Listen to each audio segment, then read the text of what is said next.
Story 1. Mind over matter.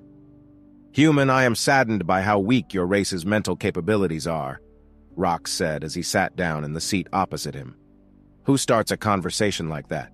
Jack replied, looking up from his lunch at his quick-nosed colleague. It is the truth, though, and in truth there is beauty. I think you are underestimating how powerful the human mind truly is, Jack replied, looking back up at the alien that had 3 brain cases displaying their multi-cerebral system. Oh, how so?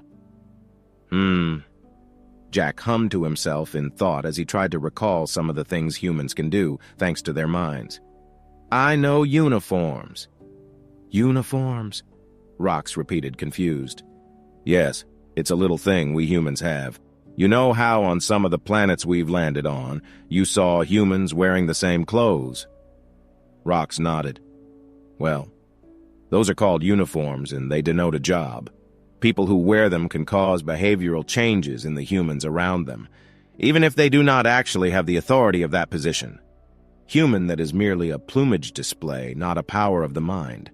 If anything, it speaks to the weakness of your species' mind. I was more thinking of the physiological side of things. Ah, have you ever heard of the placebo effect then? Rox shook his head to indicate no.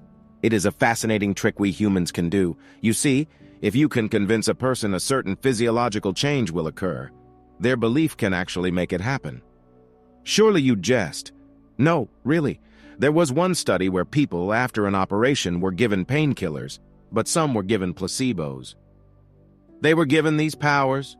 No, it's also our name for fake medicine. The patients were told it would help relieve the pain. I assume the ones taking the fake medicine suffered more. No, they reported feeling reduced pain. To bring it back to my first point, one version of the study had a robot provide the medicine and another a human wearing a doctor's uniform. The one who took it from the human reported far more reduced pain than the robot. Interesting. Though these only occur due to outside influence. Well, there is an odd condition where a person is so convinced they are pregnant that they show all the signs despite not being pregnant.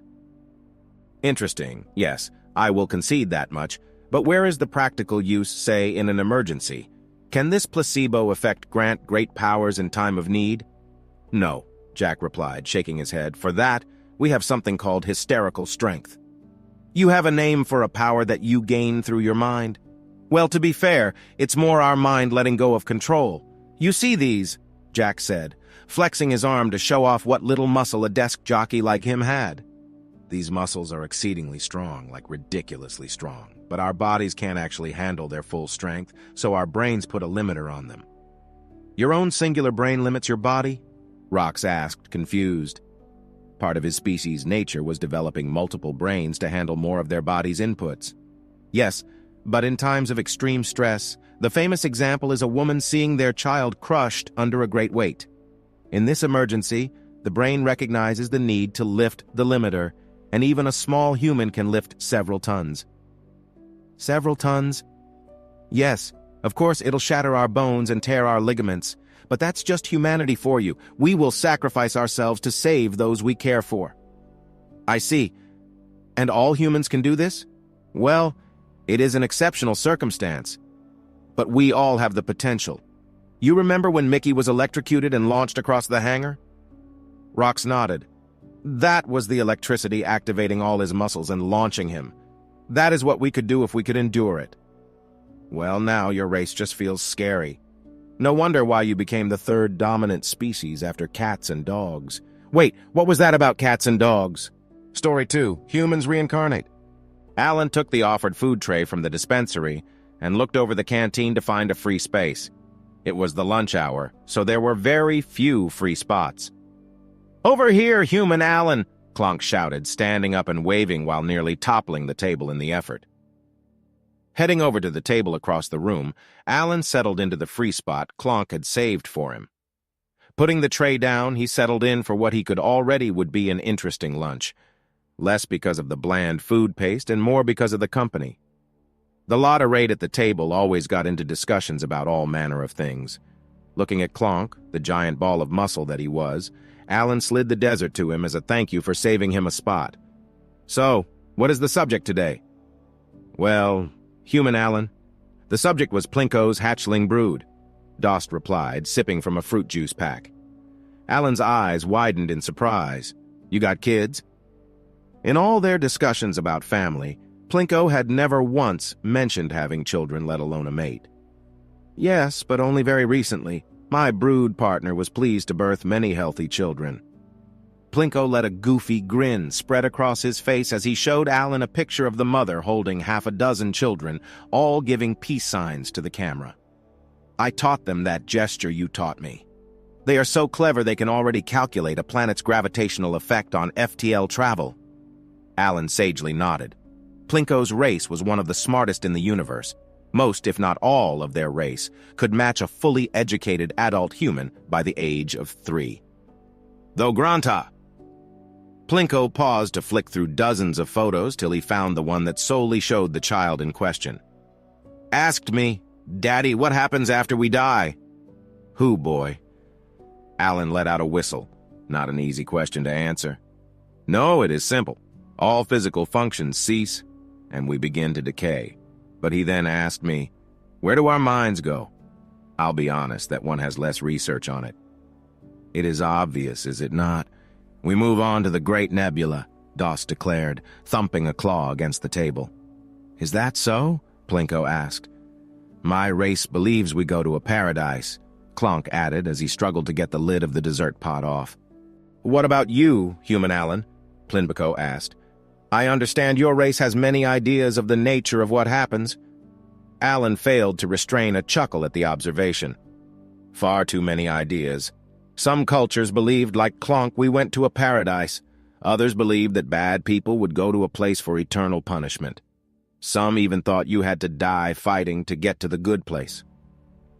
Clonk looked up, having finally won his battle with the lid.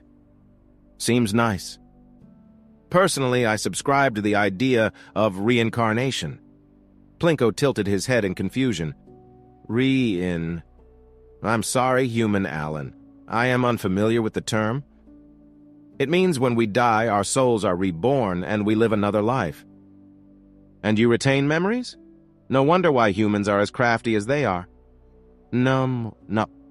Plinko, the general rule is you don't keep your memories. Each life is like a fresh start.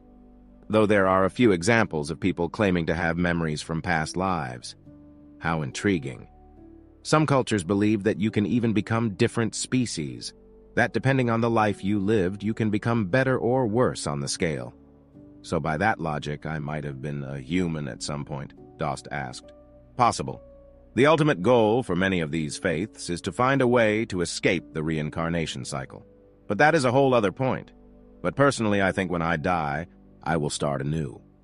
I shall relay this idea to my brood. They have been looking for something to write a thesis on for kindergarten."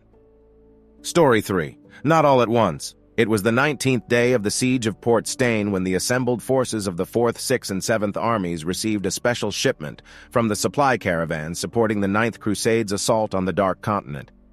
"Sir! Sir!" his trusty aide Thomas shouted excitedly as he ran down the trenches, seeming not to notice the plumes of dirt following him from enemy mage fire. "What is it?" Captain Peter asked, raising a bemused eyebrow at his aide. "We have just the thing to grant us victory, straight from the alchemists of the theocracy, sir. We will be able to take down these werebeasts with ease using this," Thomas declared, holding up a small vial of a green liquid. "What is that?"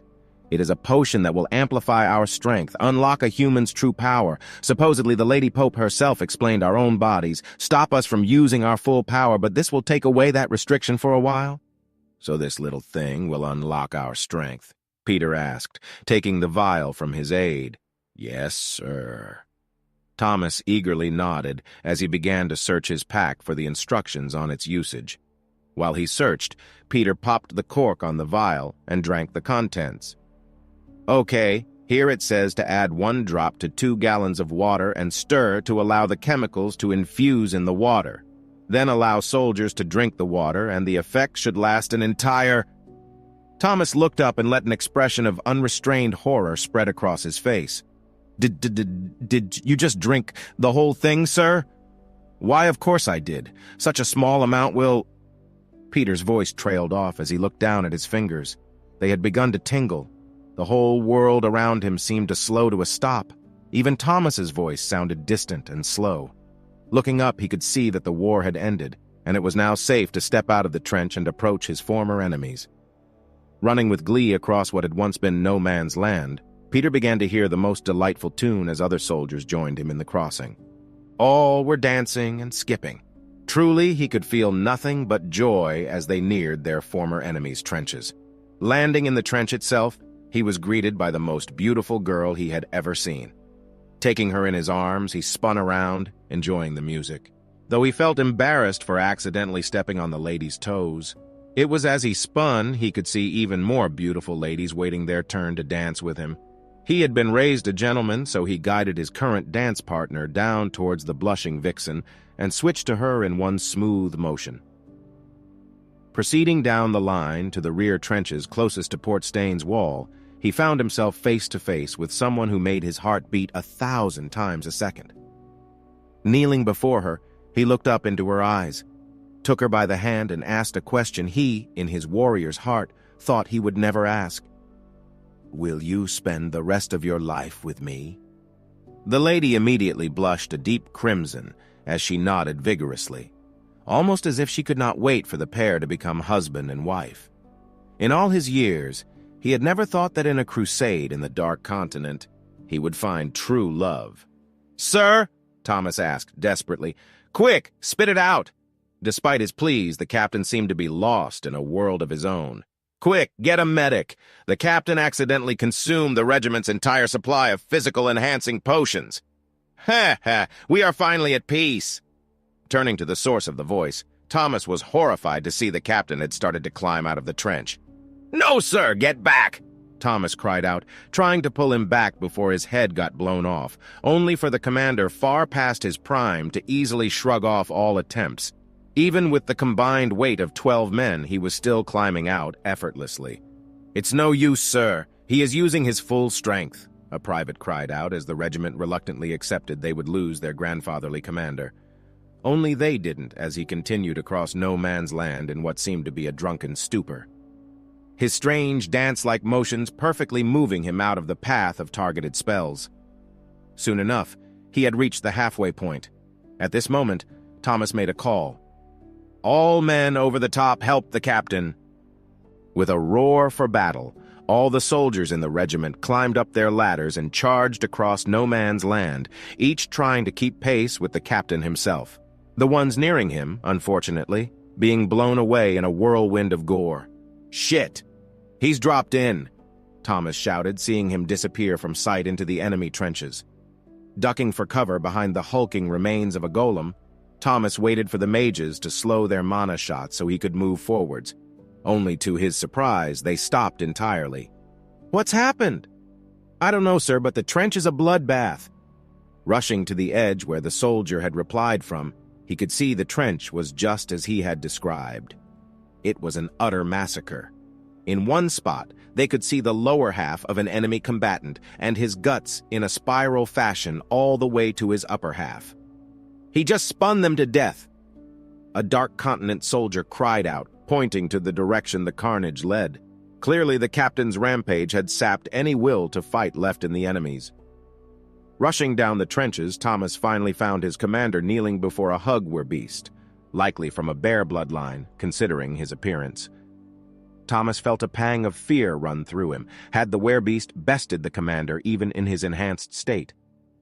"Hey, you die with me forever?" the commander asked in a slurred fashion as he tightly gripped the bearman's arm. With one small motion, the entire limb came out of its socket and away from the body, the shock of which forced the man to transform back into his humanoid shape. I surrender," the bearman said, nodding to the commander as his own blood splattered across his face. "God damn it, no one said they had humans this powerful."